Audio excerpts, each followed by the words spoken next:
Part 147. A Deadly Blunder.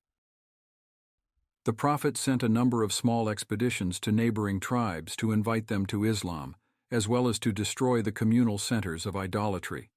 All the personal idols were destroyed in Mecca, but there remained some communal temples, and the Prophet sought to eradicate them all.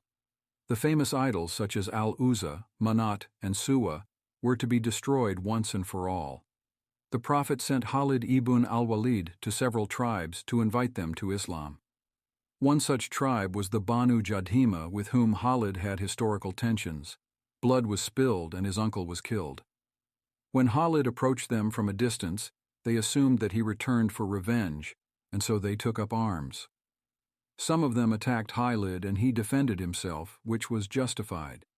However, Khalid made a grave blunder and attacked the whole tribe in retaliation, even those who did not take up arms.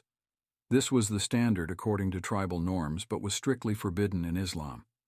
As a new Muslim, Khalid acted on his tribal instincts, but the senior companions with him refused, as they knew better. Khalid ordered them to attack, but the likes of Abdullah ibn Umar and Abdurrahman ibn Auf flatly refused, as they knew this action was strictly forbidden.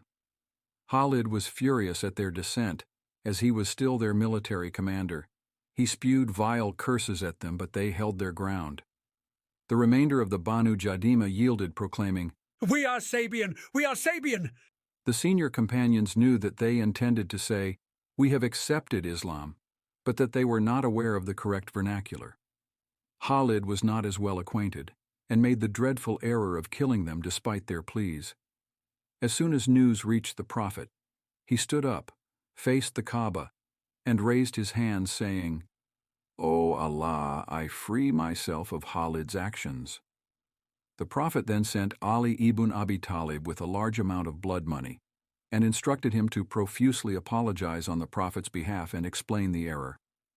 Amongst those killed was a young man engaged to be married. As he was dying, he recited lines of poetry to his betrothed, and she returned beautiful couplets, and he died in her arms. When the Prophet heard this story, he grew even more enraged, demanding from the companions, "Wasn't there amongst you a man of mercy to put a stop to this?" The Prophet had a soft spot for tenderness, and this injustice wounded him deeply. When Abdurrahman ibn Auf returned to the Prophet, he also complained about Khalid's insults, and the Prophet scolded Khalid, "Do not abuse my companions. By Allah, if one of you were to give the weight of Mount Uhud in gold to charity, it would not equate to them giving a handful, or even half a handful." The Prophet was addressing the companions, but there was indeed a hierarchy amongst the companions, and the senior companions held a dear place in the Prophet's heart.